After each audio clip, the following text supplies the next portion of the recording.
Sir Sriram గారు, ఇప్పుడు గఫూర్ గారు అనేక అంశాలు చెప్పారు. దానికి ప్రొసీడింగ్స్ ఆయన చెప్పినది అక్షరాల కరెక్ట్. ఓన్లీ ఒడిస్సా బేస్డ్ ఎఫ్ఐఆర్లు, అలాగే serious fraud, financial fraud agency office అని సంథింగ్ ఏదో ఉంది.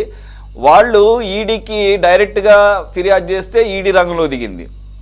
శిరీష్ గారు చెప్పడానికి కాస్త ఇబ్బంది పడ్డారు, లేకపోతే ఇన్ఫర్మేషన్ లేదనుకుంటా. కానీ వైజాగ్ ఏరియాలో 2015, 16, 17, 18 సంవత్సరాల్లో వరుసగా ఇతని మీద కేసులు నమోదైతే అప్పుడు బయటికి రానటువంటి విషయం, ఒరిస్సాకి సంబంధించినటువంటి వాళ్ళ ఏజెన్సీల ద్వారానే ఇది బయటకు వచ్చి ఈడీ రంగంలో దిగితేనే బయటకు. అంటే నాకున్న అవగాహన మేరకు అక్కడ పార్టీలతో సంబంధం లేకుండా వైజాగ్లో అందరూ కూడా ములాఖాత్ అయిపోయారు అనేది అర్థమవుతోంది. అది టీడీపీయా వైసీపీ అనేది లేకుండా. కాబట్టి అప్పట్లో ప్రభుత్వము ఆ రకంగా చూసి చూడనట్టుగా వదిలేసిందనే ఏమన్నా అనుకోవాలా? మీకేమన్నా ఇన్ఫర్మేషన్ ఉందా సార్? అదంతా ఏంటి, అంత సీన్ ఏం లేదండి. అతను ఆల్రెడీ అంత ముందు కూడా అబ్స్కాండ్ అయ్యాడు. మన వాళ్ళకి కొంచెం ఇన్ఫర్మేషన్ లేక కానీ గతంలో కూడా అతను అబ్స్కాండ్ అయ్యాడు. అబ్స్కాండ్ అయిన తర్వాత మన లాస్ట్ ఎలక్షన్ లో వైసీపీ అందుకనే ఇవ్వలేదు అతనికి టికెట్ కూడా ఇవ్వాల. ఇప్పుడు అతను వైజాగ్ వెస్ట్ నుంచి అంతకు ముందు పోటీ చేశాడు. మన లాస్ట్ టైం అతనికి టికెట్ ఇవ్వకపోవడానికి కూడా ఇదే కారణం, ఇంత బ్యాడ్ అయిపోయాడనే కారణం. ఎప్పటి నుంచో జరుగుతున్నాయి. కొన్నాళ్ళు అబ్స్కాండ్ అయిపోతుంటాడు, మళ్ళీ పర్లేదులే మన ఎవడు పట్టించుకోవట్లేదు అన్నప్పుడు మళ్ళీ బయటకు వస్తుంటాడు.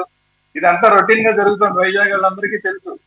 కానీ మన మీడియా పెద్దగా దాని మీద ఫోకస్ చేయాలి. ఈ రోజు ఈడీ వచ్చేసరికి మీడియా దాని మీద ఫోకస్ చేసింది కాబట్టి ఇప్పుడు ఇదేదో కొత్తగా జరుగుతున్నట్టు, ఇప్పుడేదో కొత్తగా అవినీతి పరుడైనట్టు ఇవన్నీ వస్తున్నాయి. కానీ అసలు ఎప్పటి నుంచో ఈ చిట్ ఫండ్ ఎగరటాలు అన్ని జరిగిపోయినాయి. అక్కడ డబ్బులన్నీ తీసుకొచ్చాడు. బెంగాల్లో కూడా కేసులు అయినాయి, జార్ఖండ్ లో కేసులు అయినాయి. ఆ డబ్బులని తీసుకొచ్చి ఇక్కడ రియల్ ఎస్టేట్ లో పెట్టాడు, సినిమాల్లో పెట్టాడు, రకరకాలు చేస్తుంటాడు. అతను చేసేది మొదటి కాదు, రకరకాలు చేస్తుంటాడు. అసలు అంటే అతను ఒక రకంగా ఏంటంటే అలవాటు అయిపోయిన ఒక క్రిమినల్, ఈ ఆర్థిక నేరగాడు. క్రిమినల్ అంటే ఆర్థిక నేరగాడు, అలవాటు అయిపోయిన ఒక ఆర్థిక నేరగాడు అతను.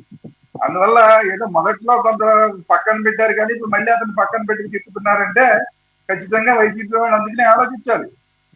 ఎందుకంటే ఇలా అలవాటు అయిపోయిన ఆర్థిక నేరగాడు కాబట్టి ఒకరోజు మానేయడం, మళ్ళీ ఇంకో దగ్గర ఆఫీసులు తెరవడం, మళ్ళీ అక్కడ మోసం చేయడం, మళ్ళీ అక్కడ మూవ్ చేయడం, ఇదంతా అతని రొటీన్ వ్యవహారం.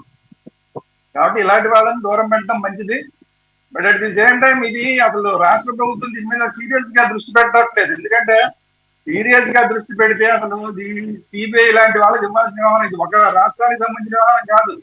4 రాష్ట్రాల్లో ఇన్వాల్వ్మెంట్ ఉంది. ఇతని వ్యవహారం అంతా కూడా 4 రాష్ట్రాల్లో ఇన్వాల్వ్మెంట్ ఉంది. ఇప్పుడు ఈడీ కూడా వచ్చిందంటే సిబిఐ ఆటోమేటిక్ రావాలి కదా. అందువల్ల ఏంటంటే కొంచెం రాష్ట్ర ప్రభుత్వం సీరియస్ గా కనుక దృష్టి పెడితే అతను మళ్ళీ కనబడ్డ ఇంకా అందరూ ఆల్రెడీ ప్రూవ్ అయిపోతాయి. అతని మీద ఉన్న కేసులు అన్ని ప్రూవ్ అయిపోతాయి. కాకపోతే ఏంటంటే మన వాళ్ళందరూ రాజీ పడే రాజకీయ నాయకులు కదా, రాజీ పడే రాజకీయ నాయకులు ఏదో దగ్గర ఎక్కడో దగ్గర కాంప్రమైజ్ అయిపోతారు, ఎక్కడో దగ్గర మనం బరంపురం అయిపోతుంది. మళ్ళీ అతను మామూలే, మళ్ళీ ఎలక్షన్ లో మళ్ళీ అతను పోటీ చేసినా కూడా మనం పెద్ద ఆశ్చర్యపోవట్లేదు. ఇవన్నీ ములాఖత్ రాజకీయాలు కాకపోతే 3 టర్మ్స్ నుంచి ఎలా అతను నెట్టుకొస్తున్నాడు రాజకీయాల్లో. 3 టర్మ్స్ నుంచి నెట్టుకొస్తున్నాడు అతను. దాదాపు 10-15 ఏళ్ళు బట్టి అలాగే రాజకీయాల్లో ఉన్నాడు. ఈ రోజు కూడా రాజకీయాల్లో ఉన్నాడంటే ములాఖత్ రాజకీయాలు.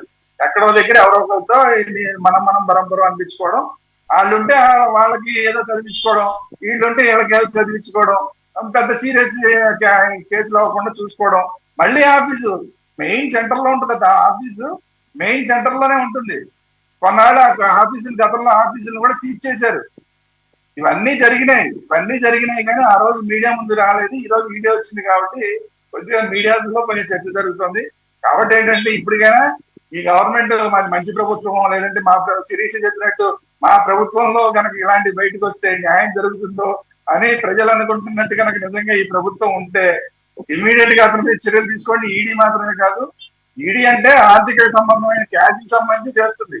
అతను చేసిన క్రిమినల్, అతను చేసిన 420 యాక్టులు, అందరినీ చేసిన మోసాలు, వీటి మీద ఇమ్మీడియట్ గా కనుక రాష్ట్ర ప్రభుత్వం కనుక చర్యలు తీసుకుంటే ఖచ్చితంగా ప్రజలందరూ సంతోషిస్తారు.